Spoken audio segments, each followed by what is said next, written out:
नारियां तो सदैव हजारों लाखों वर्षों से हुई है, उनका कोई जन्म तो अपन बता ही नहीं सकते, और हम सब उन्हीं के अंश है ना।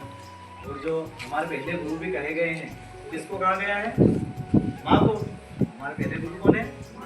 क्योंकि शुरू से अपने को जो सिखाते हैं वो माँ ही सिखाती है, और हम जो विश्वास भी करते हैं तो सबसे ज्यादा किस पे करते हैं?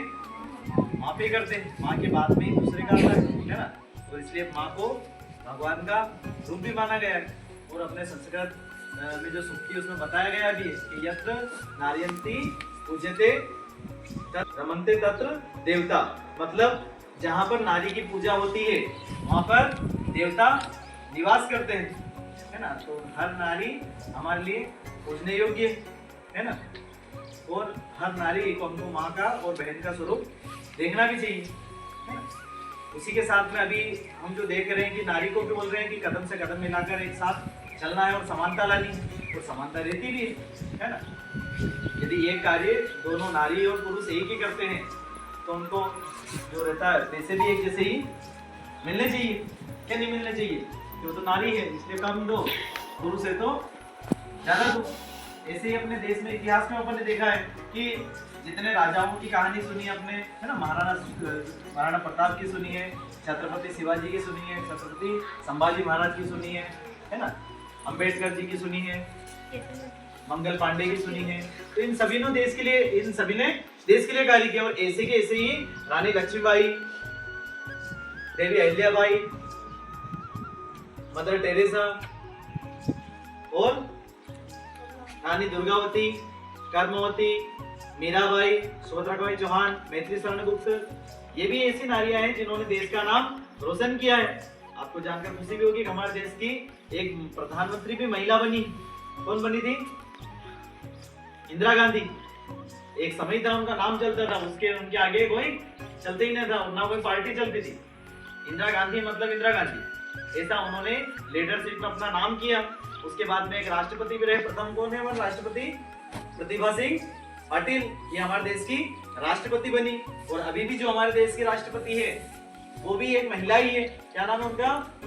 द्रौपदी जी मुर्मू। ये क्या है? ये भी महिला ही है।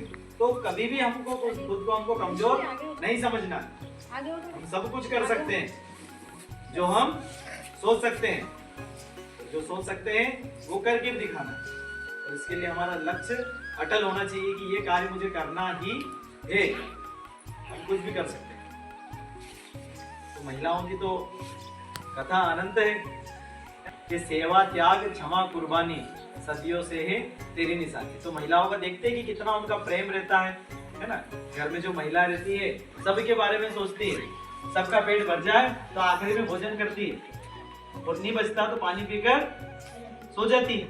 देखा ही हमने, ताजी ताजी रोटियां, फूली हुई रोटियां, घी में चौपड़ी हुई रोटियां खिलाते हैं, और उनके लिए कौन सी रोटी बचा के रखते हो? बासी रोटी। जो बासी रोटी बोले हम तो वही सबको खा, जबरदस्ती देते हैं। घर पे बोले सब्जी रोटी कम बनी है तो भी जबरदस्ती बोलते हैं कि एक और खा ले, एक और खा ले, और आखिर में भले उनके लिए रोटी नहीं भी बचे, मुझे तो कोई भूखी नहीं। अपनी सबकी माताएं की ये स्थिति है, सब अपने कहते मुझे आज भूखी नहीं, दिन में खा लिया था या कुछ भी कर लेते तो खा लेते। कभी कम रहती है और अपने लिए थी, हमने बोल दिया कि 2 रोटी खा ली और बोले 1 रोटी की भूख रह गई, तो मम्मी बोलते हैं हमको ले बना दो क्या, भूखा मत रहे, बोलते नहीं बोलते। तो त्याग की भावना, समर्पण की भावना जो है ये हमने नारी से ही सीखी है। और अभी हमने बताया कि जैसे लक्ष्मीबाई का हमने सुना कि लक्ष्मीबाई ने अंग्रेजों के साथ में लोहा लिया था, उनके घुटने टिका दिए थे। रानी दुर्गावती का कहा जाता है कि रानी दुर्गावती को लड़ते लड़ते आंखों में तीर घुस गए थे। आज छोटा सा कचरा हमारी आंख में चला जाता है तो हम डर के मारे कहाराने लग जाते, आंखें लाल हो जाती है। उनकी आंखों में तीर लगने के बाद में भी उस तीर को निकाला, वो लड़ती रही। कैसी महिलाएं होगी, कितनी सहन की होगी उन्होंने। जब उनको आखिरी बार जब तीर कंठ में लगा, जब उनकी मृत्यु हुई। रानी लक्ष्मीबाई भी लड़ते लड़ते अंग्रेजों से पूरी तरीके से घायल हो गई थी, पीछे से उनके ऊपर हमला कर दिया, पूरी खत्म हो गई। आखिर में बोला कि मेरी इस पवित्र आत्मा को, मेरे शरीर को कोई अंग्रेज छू ना पाए। ज्योतिबा फुले देश की प्रथम महिला शिक्षिका बनी। तभी हम देश में देख रहे हैं कि जितने लड़के नाम नहीं कर रहे हैं उसके से ज्यादा लड़कियां नाम कर रही है। अपने को तो नहीं करना है ना, करना है ना, हम भी पीछे ना रहे ना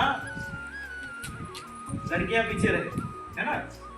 किसी बिना किसी भेदभाव के हमको आगे बढ़ना है और अपने देश का नाम, अपने गांव का नाम रोशन करना है। अपने गांव में चापड़ा में भी ऐसे किसी ने नाम नहीं किया जिसका बोल उसके नाम से पहचाना, तो हमको कुछ ऐसा करना पड़ेगा जिससे हमारे चापड़ा का नाम किया। चापड़ा वही जो वहाँ पे सिंगर रहते हैं या वो डांसर रहते हैं या वो जो हमारे यहाँ के विधायक बनी है, सांसद बनी है या राष्ट्रपति बनी है, ऐसा कुछ अलग से हमको नाम करना पड़ेगा। कोई खेल कूद में कोई नाम कर देता है तो कुछ श्रेष्ठ कार्य करके हमको हमारे यहाँ का परिचय हमारे नाम से हो। सोचो कि कोई व्यक्ति, कोई दूसरा व्यक्ति हमारा अड़ोस पड़ोस का या गांव में जिसको हम पहचानते नहीं, वो भी बोले कि चापड़ा कौन सा, अरे वही चापड़ा जो वहाँ की लड़की वो बनी थी ना, एक बार प्रधानमंत्री बन गई थी, अच्छा वो। तो गांव का विकास एक व्यक्ति कर सकता है, और नहीं करो तो जीवन खत्म हो ही रहा है जैसे तैसे।